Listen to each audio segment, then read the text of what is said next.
सबसे पहले बात कोरोना संकट की। देश में 24 घंटे में 3,37,000 से ज्यादा केस सामने आए, 3,886 की मौत हुई। 18 राज्यों में संक्रमण दर 20% से ज्यादा है। केंद्रीय स्वास्थ्य मंत्री डॉक्टर हर्षवर्धन ने स्वास्थ्य मंत्रियों से कोरोना पर चर्चा की और किस मुख्यमंत्री ने जीएसटी जारी करने की मांग की है। कोरोना से जुड़ी हुई खबरें देखिए टॉप 9 कोरोना से जा।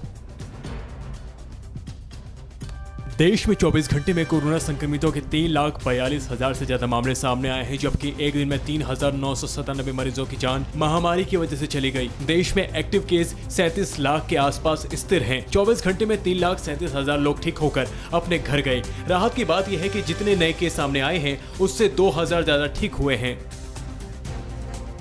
महाराष्ट्र में पिछले 24 घंटे में फिर मरीजों की मौत का आंकड़ा बढ़ गया है। महाराष्ट्र में एक दिन में महामारी से 850 लोगों की जान चली गई। महाराष्ट्र में एक दिन में 42,582 नए संक्रमित मामले आए हैं। वहीं कर्नाटक में 35,297 केस सामने आए हैं, जबकि 344 लोगों की मौत महामारी की वजह से हुई है। केरल में 24 घंटे में 39,955 नए मरीज सामने आए हैं, जबकि 97 लोगों की मौत हुई है। तीनों राज्यों में एक्टिव मरीजों की तादाद भी देश में सबसे ज्यादा है। दिल्ली में कोरोना संक्रमण दर घटकर करीब 14.5% हो गई है। दिल्ली में पिछले 24 घंटे में 10,479 नए मामले आए हैं, जबकि 308 लोगों की मौत कोरोना महामारी के चलते हो गई है। एक दिन में 15,000 से ज्यादा लोग रिकवर भी हुए हैं। राजधानी दिल्ली में पिछले कुछ दिनों में लगातार कोरोना के नए मामलों में कमी आ रही है। 13 अप्रैल के बाद संक्रमण दर सबसे कम रिकॉर्ड की गई है। इससे पहले 13 अप्रैल को संक्रमण दर करीब 13.5% दर्ज की गई थी।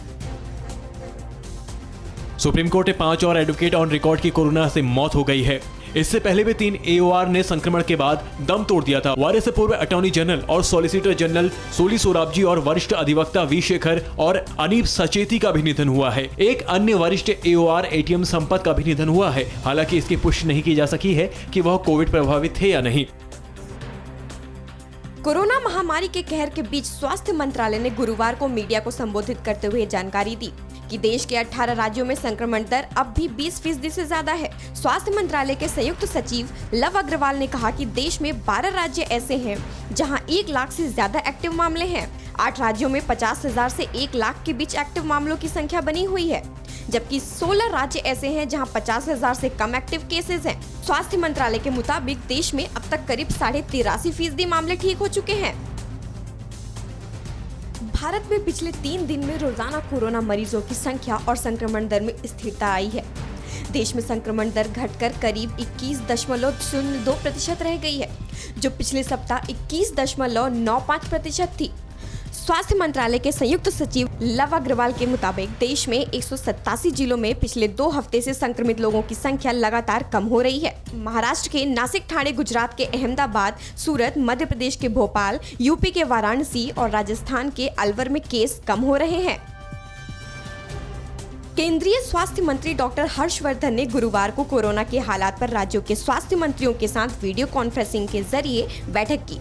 मीटिंग में कर्नाटक, महाराष्ट्र, केरल, तमिलनाडु, राजस्थान और दिल्ली के स्वास्थ्य मंत्री मौजूद रहे। बैठक में स्वास्थ्य मंत्री ने कहा कि महाराष्ट्र में 27 अप्रैल से मामलों में गिरावट देखी जा रही है। वहीं केरल के सभी जिलों में 15 अप्रैल से कोरोना के मामले बढ़ रहे हैं। कर्नाटक में भी रोजाना नए मामलों में तेजी दिखाई दे रही है। बेंगलुरु सबसे ज्यादा प्रभावित है। देश की राजधानी दिल्ली में 18 से 44 तक की उम्र वालों को आज लगातार दूसरे दिन कोवैक्सीन नहीं लगेगी, जबकि दूसरी वैक्सीन कोविशील्ड का स्टॉक भी सिर्फ 8 दिन का बचा है। आम आदमी पार्टी विधायक आतिशी मरलेना ने कहा कि गुरुवार को 74,448 लोगों को वैक्सीन दी गई। उन्होंने कहा कि केंद्र सरकार से मांग की गई है जल्द से जल्द वैक्सीन उपलब्ध कराई जाए, जिससे दिल्ली में टीकाकरण का काम सुचारू रूप से चल सके। तमिलनाडु के मुख्यमंत्री M.K. स्टालिन ने कोरोना संक्रमण के बढ़ते मामलों को देखते हुए प्रधानमंत्री नरेंद्र मोदी को खत लिखा है। सीएम स्टालिन ने खत में कोविड वैक्सीन और कोरोना संबंधित दवाओं से जीएसटी हटाने की मांग की है। चिट्ठी में जीएसटी की बकाया राशि का मुआवजा देने की बात भी कही गई है। मुख्यमंत्री ने राज्यों को बाजार से उधार लेने पर लागू वर्तमान सीमा में 1% वृद्धि किए जाने की अपील भी की है। ये सीमा अभी राज्य की GDP के 3% के बराबर है। परवाह देश की, सोमवार से शुक्रवार रात 10 बजे TV9 भारतवर्ष पर।